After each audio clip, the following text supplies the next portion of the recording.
Hi friends, ఈ వీడియోలో ఇటీవల అంతర్జాతీయ కరెంట్ అఫైర్స్ సంబంధించిన కొన్ని బిట్స్ చూసుకుందాం ఫ్రెండ్స్.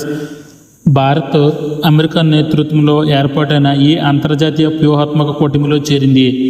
ట్యాక్స్ సిలికా కృత్రిమ మేధ పురోగతికి అవసరమైన సెమీ కండక్టర్ల సరఫరా గొలుసు భద్రత కోసం ఇతర దేశాలపై ఆధారపడకుండా ఉండేందుకు అమెరికా ఈ ప్యాక్స్ సిలికా ప్రోగ్రాంను ఏర్పాటు చేసింది.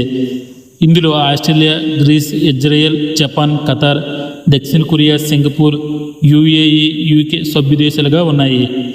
ఇటీవలే భారత్ అమెరికా 16వ విడత వజ్ర ప్రహార్ సంయుక్త మిలిటరీ విన్యాసాలు ఎక్కడ జరిగాయంటే హిమాచల్ ప్రదేశ్లోని బక్లోహ్లో జరిగాయి. పర్యావరణ పరిరక్షణ కోసం భారత ప్రధాని నరేంద్ర మోడీ పిలుపునిచ్చిన ఏక్ పేడ్ మాకే నామ్ అమ్మ పేరుతో ఒక మొక్క కార్యక్రమం ఏ దేశంలో ప్రారంభమైందంటే ఇజ్రాయెల్.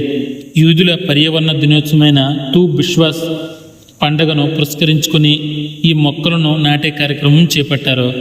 నేపాల్లోని బేని మున్సిపాలిటీ నుంచి నేరుగా ఢిల్లీకి వెళ్లే బస్సు సర్వీసు ఫిబ్రవరి 4న ప్రారంభమైంది. ఈ సర్వీస్ ద్వారా నేపాల్లోని ఏ ప్రసిద్ధ ఆలయాన్ని భారతీయులు సందర్శించే అవకాశం దక్కిందంటే హిందూ బౌద్ధ క్షేత్రమైన ముక్తినాథ్ ఆలయాన్ని. ఇటీవల ఈ దేశానికి చెందిన రాయల్ ఎయిర్ ఫోర్స్ పైలట్లకు భారత వాయుసేన శిక్షణ ఇచ్చేందుకు ఒప్పందం కుదిరిందంటే బ్రిటన్. ఇటీవలే పాకిస్తాన్కు వెళ్లే ఏ నది మిగులు జలాలను పూర్తిగా అడ్డుకోవాలని భారత్ నిర్ణయించిందంటే రావి. భారత్ ఈ రావి నదిపై షాపూర్ కండి బ్యారేజ్ను నిర్మిస్తుంది. సింధు నది జలాల ఒప్పందం ఏ సంవత్సరంలో జరిగిందంటే 1960. ఈ ఒప్పందం ప్రకారము రావి, బిఎస్, సట్లెజ్ నదులపై భారత్కు పూర్తి హక్కులు ఉన్నాయి. అదే పాకిస్తాన్కి అయితే ఏ నదులపై ఉన్నాయంటే సింధు, జీలం, చేనాబులపై. 1960లో జరిగిన సింధు నది జలాల ఒప్పందంపై ఎవరు సంతకాలు చేశారంటే భారత ప్రధాని నెహ్రూ, పాకిస్తాన్ అధ్యక్షుడైనటువంటి ఆయూబ్ ఖాన్ సంతకాలు చేశారు.